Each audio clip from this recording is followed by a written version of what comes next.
बिस्मिल्लाहिर्रहमानिर्रहीम। Okay students, आज का जो टॉपिक है हमारा वो है passage of material across the सिल मेम्ब्रेन। टॉपिक का मतलब ये है कि हमारे पास एक सिल है, तो फॉर एग्जांपल ये एक सिल है, ये एक ख़ास इन्वायरमेंट में पड़ा हुआ है, ठीक है। तो इसके अंदर किस तरह मॉलिक्यूल अंदर जा सकती है, और जब केमिकल रिएक्शन होते हैं तो वो मॉलिक्यूल बाहर किस तरह आ सकती है, ठीक है। कि सिल मेम्ब्रेन के थ्रू किस तरह मॉलिक्यूल अंदर जा सकते हैं और किस तरह बाहर आ सकते हैं, ठीक है।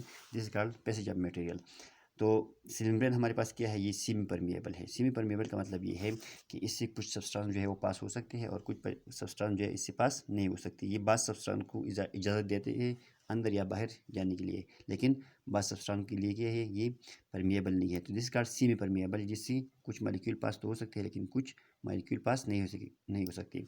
तो इसी सेमी परमिएबिलिटी की वजह से ये इक्विलिब्रियम मतलब मेंटेन रखता है। किस तरह कि बोथ साइड या on each side of the cell membrane के अंदर मॉलिक्यूल कितनी होनी चाहिए और बाहर कितनी होनी चाहिए। तो इसी की वजह से ये सेल मेम्ब्रेन क्या है, ये हमारे पास सेमी परमिएबल है। अगर इसी मतलब हर एक सब्सटेंस बाहर आ सकता था या हर एक सब्सटेंस अंदर जा सकता था, तो मॉलिक्यूल की जो क्या है इक्विलिब्रियम है या जो मेंटेनेंस है वो अच्छी तरह ना होता, ठीक है। ये जो इसके अंदर किस चीज़ की ज़रूरत होती हो तो क्या है वो अंदर जा सकते हैं, लेकिन अगर ज़रूरत ना हो तो फिर ये क्या होता है, इसके लिए परमिएबल नहीं होता, ये उसको अंदर जाने की इजाज़त नहीं देती। This is called semi permeable, कि ये बाद सब्सटेंस को इजाज़त देती है और बाद को नहीं देती। तो इसी की वजह से it maintains equilibrium on each side of the cell membrane.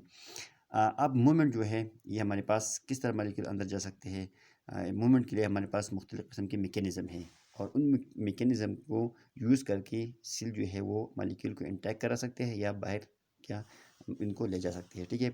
इनमें सबसे पहले जो है हमारे पास डिफ्यूजन है। डिफ्यूजन क्या है, movement of substances from the region of higher concentration to the region of lower concentration. जब कोई सब्सटेंस ज़्यादा मकदार से कम मकदार वाली जगह में चले जाते हो तो ये क्या है, हमारे पास डिफ्यूजन है।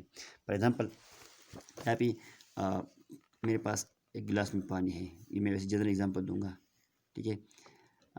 यहाँ पे सारी क्या है, पानी है, अंदर पानी पड़ा हुआ है। यहाँ पे मैंने इसी कार्नर में इंक का एक ड्रॉप डाला, इंक। तो 10-15 मिनट बाद ये जो इंक है ये सारी गिलास में खुद ब खुद फैल जाएगा। दिस इज कॉल्ड डिफ्यूजन, क्योंकि यहाँ पे मैंने इंक डाला है, वहाँ पे इंक मॉलिक्यूल जो है वो बहुत ज़्यादा होते हैं और बाकी गिलास में क्या है, कम है। तो हाई अमाउंट से या ज़्यादा मकदार वाली जगह से कम मकदार वाली जगहों में ये खुद ब खुद जा सकेंगे। This is called diffusion, the movement of substances from the region of higher concentration. Here the concentration of ink is more as compared to this region. So the movement of substances from the region of higher concentration to the region of lower concentration. All this area is lower concentration. यहाँ पे क्या है, lower concentration है। This is called diffusion, कि जब कोई चीज़ ज़्यादा मकदार वाली जगह से कम मकदार वाली जगह में जा सकते हो, दिस इज कॉल्ड डिफ्यूजन, ठीक है। अब डिफ्यूजन में हमारे पास क्या है, नो नीड ऑफ एनर्जी। यहाँ पे एनर्जी की ज़रूरत नहीं होती, क्योंकि एक मॉलिक्यूल एक जगह में ज़्यादा है, दूसरी जगह में क्या है, कम है, तो ये खुद ब खुद वहाँ जा सकता है। हम रूम के एक कॉर्नर में परफ्यूम यूज़ कर लेते हैं या परफ्यूम कराते हैं तो वो सारे रूम में खुद ब खुद फैल जाता है, खुद ब खुद वो डिफ्यूज़ होता है, क्योंकि इनके लिए कोई एनर्जी की ज़रूरत इसलिए नहीं होती कि ये मॉलिक्यूल जो है एक जगह में ज़्यादा होती है और दूसरी जगह में कम होती है, और ये एक नेचुरल फिनोमेना है कि हाई मकदार वाली जगह से कम मकदार वाली जगह में खुद ब खुद मॉलिक्यूल जा सकते हैं। So there is no need of energy, इस यहाँ पे कोई किसी एनर्जी की ज़रूरत नहीं होती हो। So such type of transport is called passive transport. और जब किसी ट्रांसपोर्ट में एनर्जी की ज़रूरत नहीं होती तो इस ट्रांसपोर्ट का नाम क्या होता है, उसका नाम होता है पैसिव ट्रांसपोर्ट। ये बात आपने याद रखनी है कि पैसिव ट्रांसपोर्ट को क्या होता है, the substance which do not use energy, या जिस ट्रांसपोर्ट के लिए एनर्जी की ज़रूरत ना हो, वो खुद ब खुद होता है, वो without the expenditure of energy होता है। This is called passive transport. और डिफ्यूजन में क्या होता है, डिफ्यूजन में हमारे पास एनर्जी की ज़रूरत नहीं होती, ठीक है, एनर्जी यहाँ पे यूज़ नहीं होती, तो इसी की वजह से क्या है, ये एक पैसिव ट्रांसपोर्ट होता है। अब ये जो है डिफ्यूजन हर एक मालिक्यूल का नहीं हो सकता। जो छोटे छोटे मालिक्यूल होते हैं, जो स्मॉल मालिक्यूल होते हैं, उनका डिफ्यूजन तो हो सकता है, लेकिन जो लार्ज मालिक्यूल होते हैं, बड़े होते हैं, वो डिफ्यूज़ नहीं हो सकती।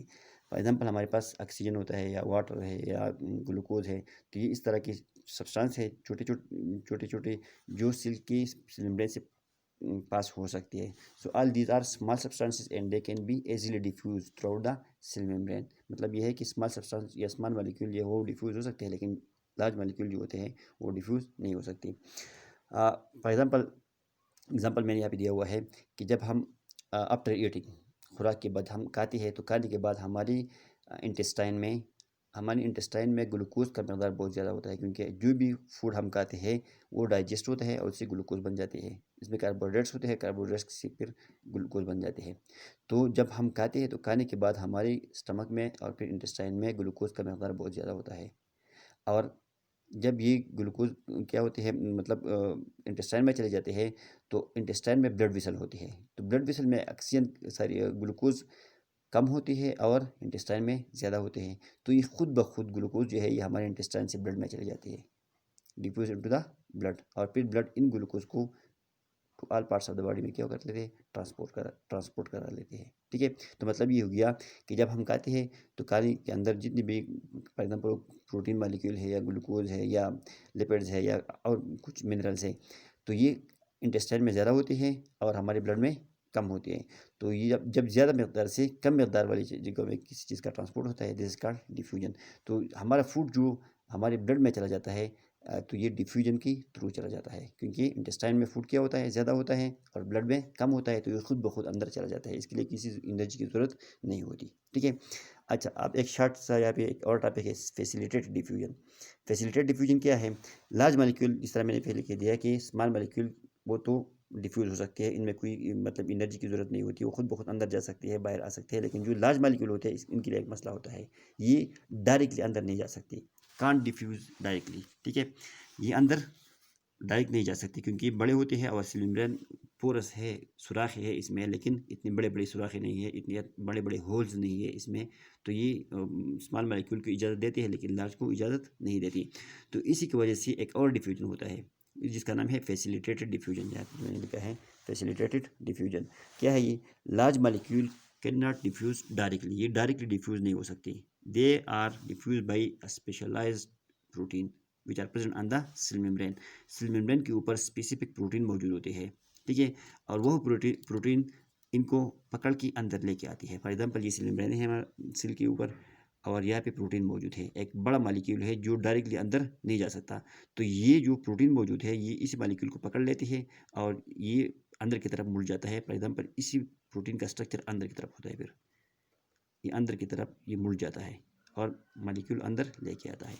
This is called facilitated diffusion, कि स्मॉल मालिक्यूल तो डायरेक्टली अंदर आ सकती है। फॉर एग्जाम्पल कार्बन डाइऑक्साइड है, अंदर से बाहर आ सकता है या बाहर से अंदर जा सकता है। इस तरह वाटर है, इस तरह ऑक्सीजन है, इनका तो डिफ्यूजन डायरेक्टली होता है। लेकिन बड़े मालिक्यूल है जो सेल मेम्ब्रेन को इस तरह क्रॉस नहीं कर सकती, तो फिर इन मालिक्यूल के लिए क्या होता है, ये जो बड़े मालिक्यूल है इनके लिए ये एक स्पेसिफिक ये वो प्रोटीन है, ये प्रोटीन मौजूद होते हैं इनके ऊपर। ठीक है, सेल मेम्ब्रेन के ऊपर।